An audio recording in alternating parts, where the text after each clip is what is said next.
Divided করে ইসলামের কোনো কাজ চলতে পারে? কথা বলেন সবাই, উলামায়ে কেরামকে ডিভাইডেড করে ইসলামের কোনো কাজ চলতে পারে? কোনোদিন পারে না। এজন্য রাসূল আকরাম সাল্লাল্লাহু আলাইহি ওয়াসাল্লাম বলেছেন, খবরদার তোমরা 5 জিনিসের অন্তর্ভুক্ত থাকো, 6 নম্বর হইও না, ধ্বংস হয়ে যাবা। বলেন কয়টা? আরো জোরে বলেন কয়টা? ডাইনে ভাই সবাই আওয়াজ করে বলেন কয়টা? 5টা। রাসূল আকরাম সাল্লাল্লাহু আলাইহি ওয়াসাল্লাম বলেন, বাইহাকি শরীফের বর্ণনা 1581 নম্বর হাদিস, রাসূল আকরাম সাল্লাল্লাহু আলাইহি ওয়াসাল্লাম বলেন, উকদু আলিমান, 1 নাম্বার তোমার পক্ষে যদি সম্ভব হয় তুমি আলেম হয়ে যাও। কথা বলেন 1 নাম্বার কি? রাসূল বলে উকদু আলিমান, যদি তোমার পক্ষে সম্ভব হয় তুমি আলেম হয়ে যাও। যদি তুমি আলেম হও তোমার ইজ্জত আর সম্মান কত হবে জানো?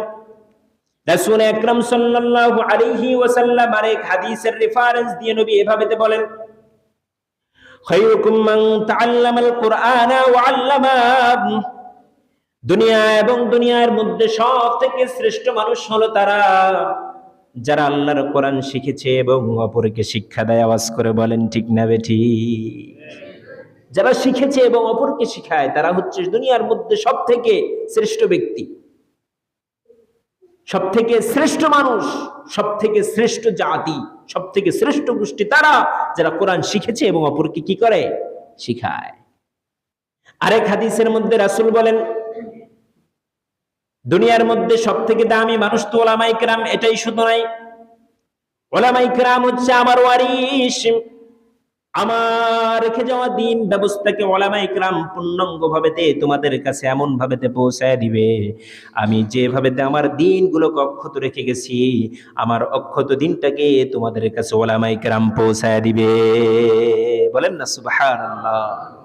শুধু এটাই না, রাসূল আকরাম সাল্লাল্লাহু আলাইহি ওয়াসাল্লাম বলেন, ইন্নাল উলামা ওয়ারাসাতুল আম্বিয়া, আমি দুনিয়া থেকে বিদায় হয়ে চলে যাব, আমার সাহাবায়ে কেরামও দুনিয়া থেকে বিদায় হয়ে চলে যাবে, তারপরে তাদেরকে দেখে যে ছেলে তাবে তাবিন তারাও চলে যাবে দুনিয়া থেকে বিদায় হয়ে। হক্কানি উলামায়ে কেরাম তোমাদেরকে আমার এই দ্বীনের ব্যবস্থাকে, আমার ওয়ারিস সূত্রে আমার থেকে পাওয়া দ্বীনকে তোমার কাছ পর্যন্ত পৌঁছানোর জন্য বাল্লিগু আন্নি ওয়ালাউ আয়া, এই হাদিসের মেসদাক হয়ে এই কথাগুলোকে তোমাদের কাছে পরিপূর্ণভাবে উলামায়ে কেরাম পৌঁছায় দিবে। কথা বলেন ঠিক না বেঠিক? এখন উলামায়ে কেরাম সেই কাজটাই করে যাচ্ছে। জুমার মঞ্চে বসে, ওয়াজের মঞ্চে বসে, মাঝে মাঝে আপনাকে মসজিদ ওয়ালি মেহনত করে, তাবলীগের মাধ্যমে, মাদ্রাসা শিক্ষার মাধ্যমে আপনাকে দ্বীন আপনার কাছে এভাবে পৌঁছায় যাচ্ছে। কথা বলেন ঠিক না বেঠিক? কথা বলেন ঠিক না বেঠিক? এজন্য 1 নাম্বার আল্লাহর রাসূল বলে, উকদু আলিমান, তোমার পক্ষে যদি সম্ভব হয় তুমি আলেম হয়ে যাও। এখন আপনি তো আলেম হতে পারেন নাই, বয়স হয়ে গেছে। রাসূল বলে তোমার জন্য দ্বিতীয় অপশন হলো, তুমি তো আলেম হতে পারলা না, আলেম হওয়া তোমার পক্ষে সম্ভব হয় নাই, তোমার নসিবে আলেম হওয়ার ভাগ্য ছিল না, তুমি আলেম হতে পারো নাই। এখন তোমার জন্য অপশন হলো আও মুস্তামিআন, যেখানে দেখো আলেমের মজলিস হয় মজলিসের মধ্যে বসে যাও। নির্দেশটা কার? আল্লাহর রাসূলের। সবাই আওয়াজ করে বলেন নির্দেশটা কার? আল্লাহ। বাইহাকি শরীফ থেকে আপনাকে শোনাচ্ছি। 1 নম্বরে আলেম হতে পারো নাই, 2 নম্বরে আলেমের মজলিসের মধ্যে বসে যাও।